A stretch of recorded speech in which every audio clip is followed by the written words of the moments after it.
Ladies and gentlemen, I believe we need to unlock democracy with a series of radical changes to the way that we're governed. We have at the moment, I believe, a failing system of failing representative democracy, and we need to replace it with a new system of much more direct democracy. We have inherited what is essentially a 19th century system of government. In the days when the fastest moving thing in the country was a steam train or a horse, it made sense to elect someone to go and sit in a national legislature down by the Thames to make decisions on behalf of us all.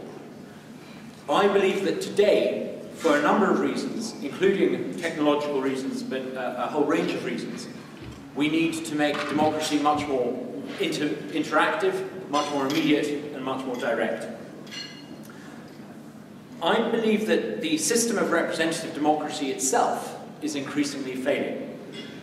Decisions that used to be made by those who we elected at the ballot box are increasingly made by unaccountable officialdom. If you look at local government, for example, it's increasingly no longer those who you elect to represent you who make decisions, but unaccountable officialdom. More than 90% of all local planning decisions are now made by unelected officers. Indeed, those who elect to represent you in your ward are these days specifically forbidden for speaking out on local planning decisions. Is it any wonder that 60 or 70% of people no longer bother voting in local elections? Health and education are two areas where politicians talk a great deal, because those are issues of great concern to the voters. But the reality all too often, particularly after 10 years of this government, is that decisions that ought to be made by people accountable to us are made by an alphabet soup of quangos.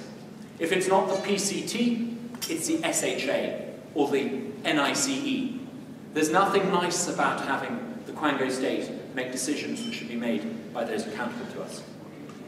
The criminal justice system. I've yet to meet a politician who hasn't at some point promised more police on the streets. I've yet to meet a politician who can actually deliver that. Even the Home Secretary, in his own constituency, has limited powers to determine police numbers, because the old system, the tripartite system of police accountability, has broken down. It is remote elites who make decisions, local people who take the rap. No one accountable, no one sacked. This is how we're governed. And nowhere is this more clear than in the process of lawmaking itself. The Queen reads a wonderful speech every November. And yes, it contains in it, sometimes, manifesto pledges of those we elected to govern us.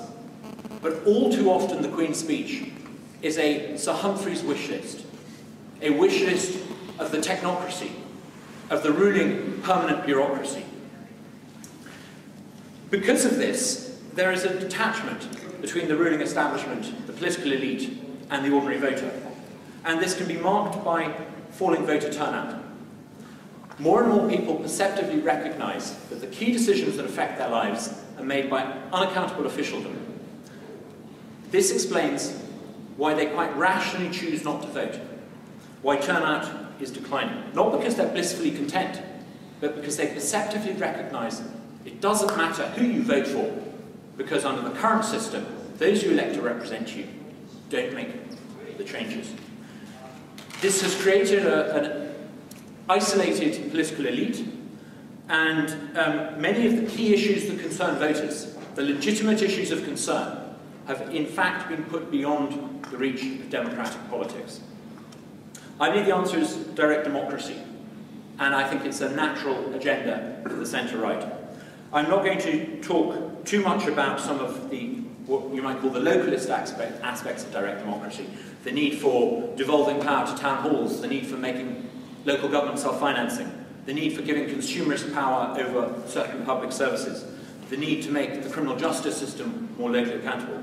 I'm going to focus more specifically on how we can unlock national politics through an agenda of open politics. We all understand how the internet is removing barriers to entry in business. It's become a cliche to observe that. I believe the internet is about to start removing barriers to entry into politics. And the old days where you have big hierarchical parties based in London with big expensive hierarchical machines behind them are coming to an end. New nimble entrants can come in if the mainstream parties don't adapt, and the barriers to entry that currently keep it as a 2.5-party system may begin to be removed. This 19th century system is and can be replaced by a system of open politics.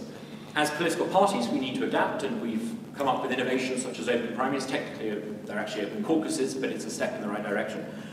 But fundamentally, I think we need to look at handing away the monopoly of the political establishment to make and decide on lawmaking.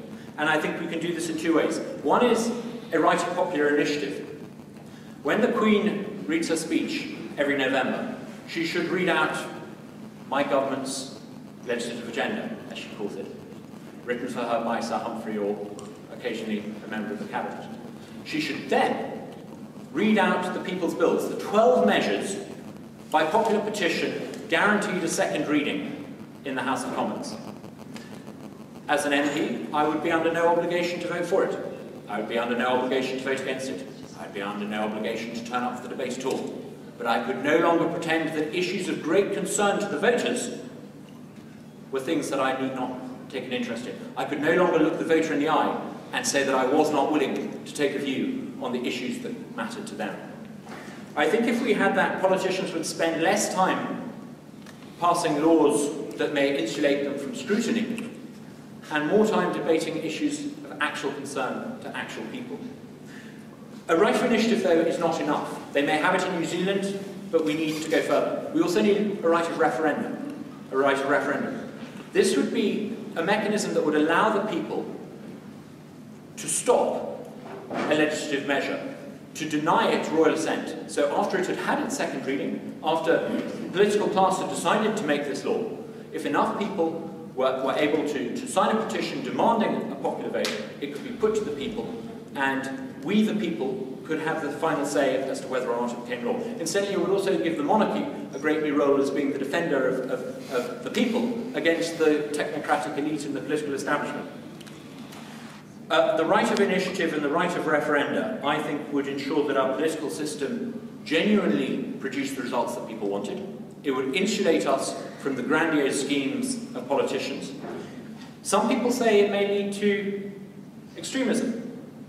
It would, if you look at other countries and states that have the right of initiative and the right of referenda, the people, when treated as mature, sensible adults, behave as mature, sensible adults. And their default setting is really pretty liberal.